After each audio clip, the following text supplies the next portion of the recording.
In today's video, I'm going to teach you how to use the progress bar on Monday.com. Start by going to Monday.com and logging into your account. Once you're in, open the board where you want to manage your tasks. This is the board where you'll add the progress bar and track how work is moving forward.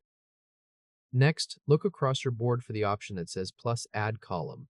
Click that and then use the search bar to look for progress. In the results, choose either progress tracking or progress bar, depending on how it appears in your workspace, and then add that column to your board.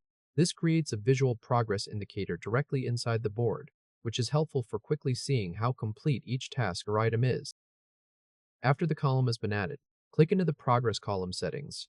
You'll usually find this through a small gear icon or a drop-down menu in the column header. Inside the settings, you'll be asked which column should be used to calculate progress.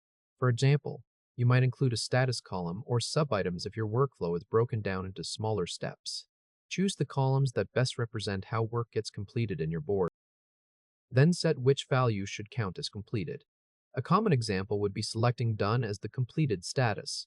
This part is important because the progress bar only works correctly when it knows which updates mean a task is finished. Once that's set, apply the settings to save your configuration. Now that the setup is done, start updating the connected status fields or any sub-items tied to that progress calculation. As you change those values, the progress bar will automatically update. That means you don't need to manually adjust percentages.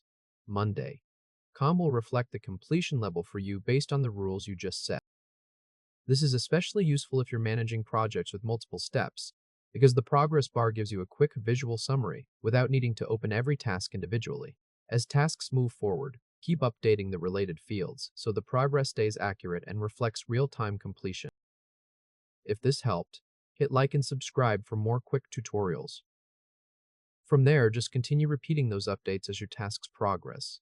The more consistently you maintain your status labels or sub-items, the more reliable your progress tracking will be. If the bar doesn't look right, the first thing to check is whether the correct columns were included in the settings, and whether the right completion value, like Done, was selected. And that's it. You've now set up and used the progress bar on Monday.com to track work more clearly and visually. Thanks for watching, and I'll see you in the next tutorial.